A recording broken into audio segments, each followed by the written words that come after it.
Sakhi the house of Kanchi weaves Telangana Andhra Pradesh. నమస్తే రమగారు. నమస్తే జయ. రమగారు, మనము దసరా స్పెషల్ ఏ రోజుకి ఆ రోజుకి సంబంధించిన వీడియోస్ చేస్తూ ఉన్నాము. మొదటి రోజు పాడ్యమి రోజు, ఈ రోజు అనుసరించాల్సిన విధి విధానాలు ఏంటండి? అమ్మవారిని ఈ రోజున బాలా త్రిపుర సుందరి అవతారంలో వెలయిస్తారు. బాలా త్రిపుర సుందరి అంటే 9 ఏళ్ల బాలిక స్వరూపంలో ఉన్న అమ్మవారు. ఈ రోజున ఈ వెలయించడంతో పాటుగా ఇవాళ నుంచి మనం దసరా పూజలు మొదలు పెడతాము. నవరాత్రులు అంటే పొద్దున్నే కలశం పెట్టుకోవటం, ముందే ఇల్లు శుభ్రాలు అవి చేసుకుంటాం, చక్కగా మామిడి తోరణాలు కట్టడం, వాకిళ్ళకి గుమ్మాలకి పసుపు రాసి బొట్టు పెట్టుకోవడం, తులసమ్మకి కాస్త పసుపు రాసి బొట్టు పెట్టి ఒక దీపారాధన చేసుకోవటం, తర్వాత కలశం పెట్టదలుచుకున్న వాళ్ళు కలశ స్థాపన ఉదయం చేసుకుంటాం. కలశం పెట్టడము, అఖండం పెట్టదలుచుకుంటే అఖండం కూడా ఒక చిన్న మంచి మూకుడు, పెద్ద సైజు మూకుడు తీసుకోవటం, దానికి పెద్ద ఒత్తి, దానికి సరిపడా కొంచెం లోపల 2-3 చుట్లు వచ్చి పైకి ఒత్తి వచ్చేలాగా పెట్టుకోవాలి. కరెక్ట్ గా వేసామనుకో ఒత్తి ఇదైపోతుంది కదా, కొడి తీసిన కొద్దీ ఒత్తి చిన్నదైపోతుంది. అట్లా కాకుండా మెలిపెట్టిన ఒత్తిని ఒక 2 రౌండ్లు లోపల నూనెలో ఉండాలి, ఒక్కొక్కస పైకి రావాలి. మనం ఇది తీస్తున్న కొద్దికి సరిపోతుంది అనమాట. తర్వాత మా మూకుడులో చక్కగా నిండుగా ఆజ్యం పోస్తారు. మీరు నెయ్యి పోయదలుచుకున్నారో నూనె పోయదలుచుకున్నారో మీ విధానం పోసుకోవటము. వెలిగించి ఒక చోట కదలకుండా జాగ్రత్తగా రక్షించగలిగే ప్రదేశంలో, చిన్నపిల్లలు ఉండకూడదు, గాలి తగలకూడదు, ఇతరత్ర నడిచే వాళ్ళ బట్టలు రెపరెపలు వస్త్రాలు తగలటము లాంటివి జరగకూడదు. అట్లా చక్కగా మంచి ఏర్పాటుగా ఒక చోట అఖండం వెలిగించి పెట్టుకోవటం, అఖండం పెట్టడము. తర్వాత ఈ కలశ స్థాపన చేసుకోవటము. ఒక వినాయకుడిని పెట్టుకుని చిన్న పసుపు గణపతిని చేసి వినాయకుడిని ఆవాహన చేసి తర్వాత విసర్జన కూడా చేసి పక్కకు పెట్టుకోవటం. అప్పుడు అమ్మవారి ఆరాధన మీరు ఏ పటం పెట్టుకోదలుచుకున్నారో ఒక పీట మీద, ఒకవేళ ఈ కలశం పెట్టము ఒక పీట వేసుకుని, లేదా మనకున్న రెగ్యులర్ దేవతార్చన ఎక్కడుందో అక్కడే ఈ అమ్మవారి ఫోటో మీరు ఏది పెట్టుకుంటున్నారో, సాధారణంగా పెట్టుకునే ఫోటో ఏంటంటే మనకి అమ్మవారి ఇట్లా కూర్చుని ఉంటుంది, పరమేశ్వరుడి మీద కూర్చున్నట్టు, అటు ఇటు సరస్వతి లక్ష్మి ఇద్దరు విసురుతున్నట్టుగా ఉండే పరివారంతో ఉన్న లలితా పరమేశ్వరి పటాన్ని అయితే బాగుంటుంది. మొత్తం అన్ని అవతారాలకి మనకి ఈ ఫోటో సరిపోతుంది. ఈ ప్రతిమ విశేషం ఏది ఉందో ఫోటో కానీ ఇంకో చిన్న ప్రతిమ కానీ పెట్టుకోవటం. తర్వాత అన్ని పువ్వులు అన్ని సిద్ధం చేసుకోవటం. ఏ రంగు వస్త్రాలు వేస్తాం రమ్మగారు? సాధారణంగా పింక్ మనం వేసుకున్న లాంటివి మంచిది. గులాబీ రంగు లేతదైనా, ఇందులో లైట్ కలర్, ఇందులో డార్క్ కలర్, బోల్డ్ అన్ని రంగులు ఉంటాయి కదా, ఏదో ఒక రకం వస్త్రం. అంటే మీరు ప్రతిరోజు ఒక వస్త్రాన్ని అమ్మవారికి సమర్పించటం, పూజ చేసుకుంటాము. వస్త్ర సమర్పణ చేసేటప్పుడు ప్రిఫరబుల్లీ పింక్ పెట్టుకోండి. గులాబీ రోజు మొదటి రోజు సరే ఇది ఏర్పాటు చేసుకోవటము. తర్వాత ఈ రోజున మొదటి రోజు కాబట్టి స్టార్ట్ చేస్తున్నాం కాబట్టి కొంచెం బాగా గ్రాండ్గా చేయాలని భావిస్తే కనుక మీరు పులిహోర, పాయసము అలాంటివి చేసుకోవచ్చు. అమ్మవారికి ప్రత్యేకంగా నివేదించేది ఏంటంటే ఇవాళ కట్టి పొంగలి, తర్వాత కేసరి, ఈ 2 నివేదన చేస్తారు. మీరు ఇంకా చాలా చేయొచ్చమ్మా. పాలు పళ్ళు పెట్టుకోవచ్చు. ప్రతిరోజు నియమంగా పెసరపప్పు నివేదన, పెసరపప్పు నానబెట్టడము, దాన్ని నివేదించటము. తర్వాత ఏమో పానకం చేసి పెట్టడము. మనము ఈ అమ్మవారి తాలూకు ఏ స్తోత్రం చదివినా కూడా అమ్మవారిది నామాలు పవర్ఫుల్. ఈ అంత పవర్ఫుల్గా ఉండే శబ్దాన్ని ఉచ్చరించడం వల్ల ఏమవుతుందంటే మన చుట్టూతా ఉన్న వాతావరణంలో ఒక రకమైన వేడి పుడుతుంది. ఏదైనా సరే ఏ అమ్మవారి నామం అయినా కూడా దాంట్లోంచి ఒక ఉష్ణం వెలువడుతుంది, వేడి వెలువడుతుంది అని చెప్తారు. దానికోసం అనేది చల్లబరచడం కోసం అమ్మవారికి మనం పానకము, పెసరపప్పు తప్పకుండా నివేదించాలి. మిగిలినవి ఏవి చేసినా చేయకపోయినా ఇది చెయ్యాలని పెట్టుకోండి. ఇంత చాలా చేయొద్దు, ఇంత సులువుగా చేసి పెట్టుకోండి. బెల్లం నానబెట్టడం, పంచదార పానకం చేయొచ్చు, పనికొస్తుంది. పంచదార పానకం కూడా చలవని చెప్తారు. కొంచెము ఏలక్కాయలు, తర్వాత ఒక చిటికెడు పచ్చకర్పూరము, కొంచెం మిరియాలు, వీలైతే అవి గ్రైండ్ చేసి పక్కన పెట్టుకోండి. ఈ వారం 10 రోజులు వాడుకోవడానికి పనిచేస్తుంది. అలానే ఆ చేత్తో ఈ చేత్తో ముట్టుకునేవి కాకుండా కొంచెం పై ఎత్తున జాగ్రత్తగా పెట్టుకోవటం, పానకాన్ని నివేదన చేసుకోవచ్చు.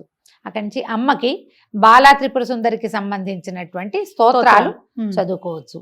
మీకు స్తోత్ర నిధి యాప్లో బాలా త్రిపుర సుందరి అష్టోత్తర శతనామావళి దొరుకుతుంది. అష్టోత్తర స్తోత్రము దొరుకుతుంది, శతనామావళి దొరుకుతుంది. ఆ 2 చదువుకోవటం మీ వల్ల అవేమీ కాదు. శ్రీమాత్రే నమః అంతే. మీరు దానికి ఒక లెక్క పెట్టుకోండి. శ్రీమాత చిన్నది కదా, అలా అనంగానే పూజ అయిపోయినట్టుగా అనిపించదు మనకి. 108 మీరు ఒక మాల పెట్టుకుని 108కి పూసలున్న మాలలు దొరుకుతాయి కదా, అవునండి. మాలతోటి అమ్మవారిని నమస్కారం చేసుకోవటం, ఆ మాలని మీరు 108 సార్లు జపం చేస్తే చాలా పర్ఫెక్ట్గా సరిపోతుంది చేయగలిగితే గనక.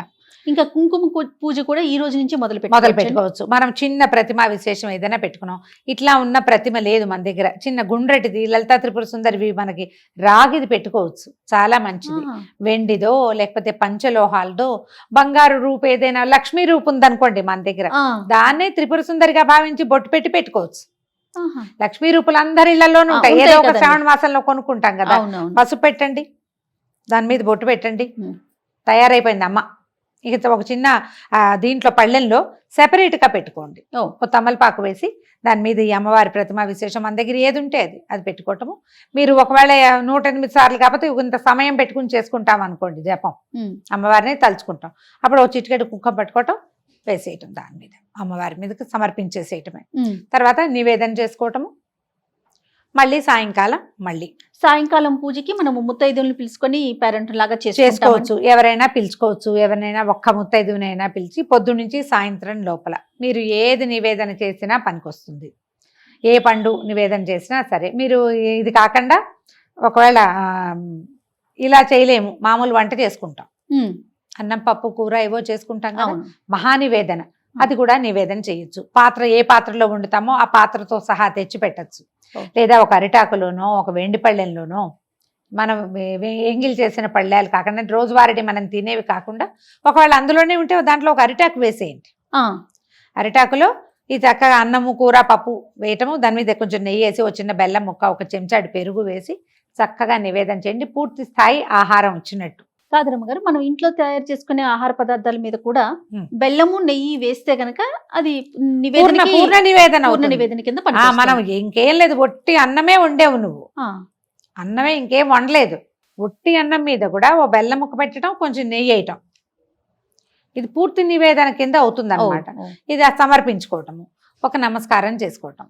ఇప్పుడు ఈ మొత్తం ఈ 9 రోజుల్లో మనం చేసుకోగలిగేవి ఏంటంటే, రోజు లలితా సహస్రనామ పారాయణ చేసుకోవచ్చు.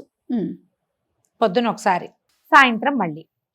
ఒకవేళ కాదు ఇంకొకటి ఏదైనా చేయాలంటే లక్ష్మీ అష్టోత్తరం పారాయణ చేసుకోవచ్చు ప్రతిరోజు, లక్ష్మీ సహస్రనామం చేసుకోవచ్చు ప్రతిరోజు. ఈ 9 రోజులు ఏంటంటే మహాకాళి, మహాలక్ష్మి, మహాసరస్వతి రూపాలలోనే అమ్మవారు కొలవబడుతుంది. మీరు ఏ రూపంలో భావించినా ఆ రూపంలో మనకి కనపడుతుంది, మన వెంటుంటుంది. ఎలా కావాలంటే అట్లా చేసుకోవచ్చు.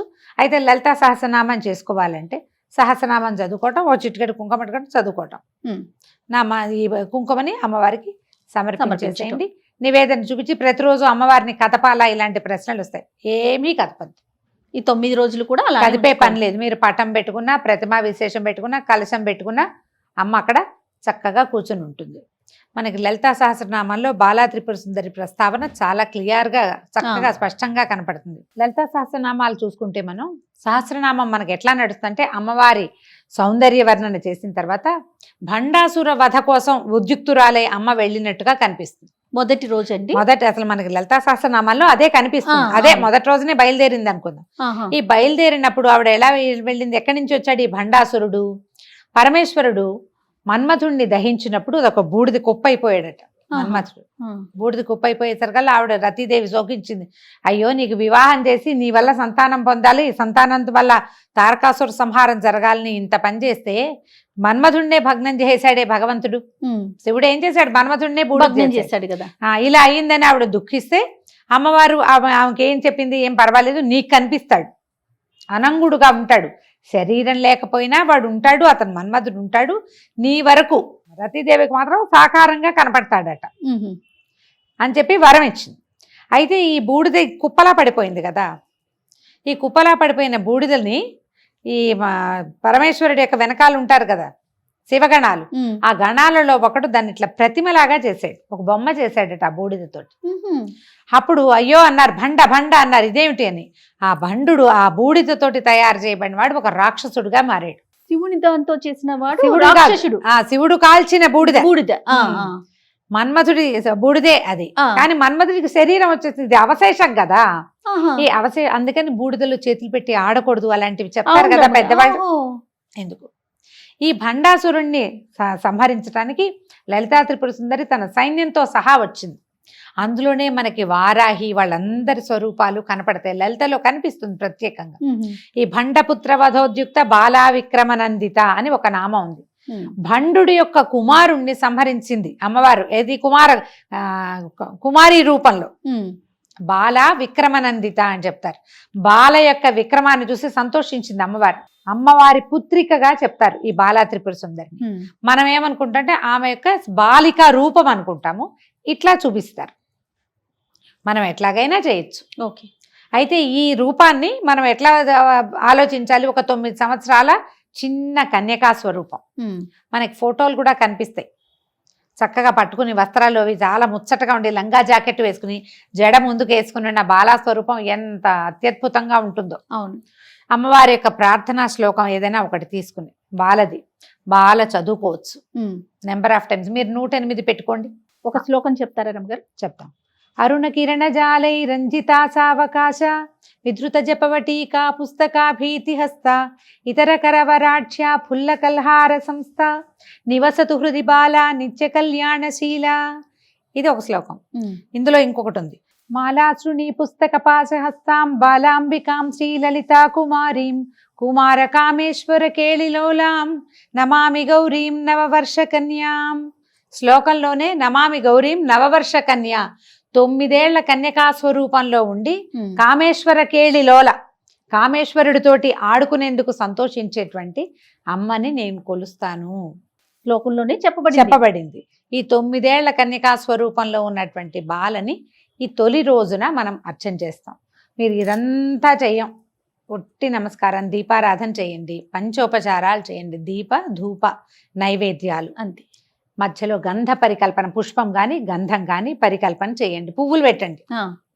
పువ్వులు పెట్టడం, దీపం ధూపం నైవేద్యం, నమస్కారం. ఆ నమస్కారంతో ఏదైనా ఒక్క ప్రార్థనా శ్లోకం.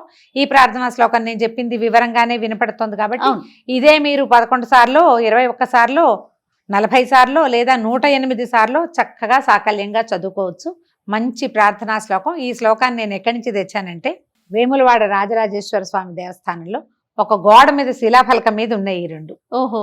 నేను ఎప్పుడో వేములవాడ వెళ్ళినప్పుడు అది కనపడేసరి కదా తెచ్చుకున్నాను నేను. అదే నాకు విడిగా ఎక్కడ పుస్తకాల్లో ఇవి కనిపించలేదు. మీకు ఎక్కడైనా దొరికితే అది చదువుకోండి. స్తోత్రనిధి యాప్లో బాలాంబికది మనకి అష్టోత్తరం దొరుకుతుంది. అష్టోత్తర శతనామావళి చెప్పుకోండి, పువ్వులు సమర్పించండి, నమస్కారం చేసుకోండి. సాయంకాలం ఇదే మనం రిపీట్ చేస్తాం. ఉదయం ఒట్టిగా నమస్కారం చేసుకుని లలితా సహస్రం ఏదో చదువుకుంటే సాయంత్రం ఈ విశేష సేవ ఉంది కదా, ఏదైతే మనం బాలాంబికకి చేసుకుంటామో అది చేసుకుని నమస్కారం చేసుకోవటమే. మళ్ళీ రేపొద్దున ఇంకొక దేవతామూర్తిని అర్చన చేసుకుంటాం. సంతోషం గారు. నమస్తే. నమస్తే. Anchors Jewelry courtesy by Mukunda Jewelries.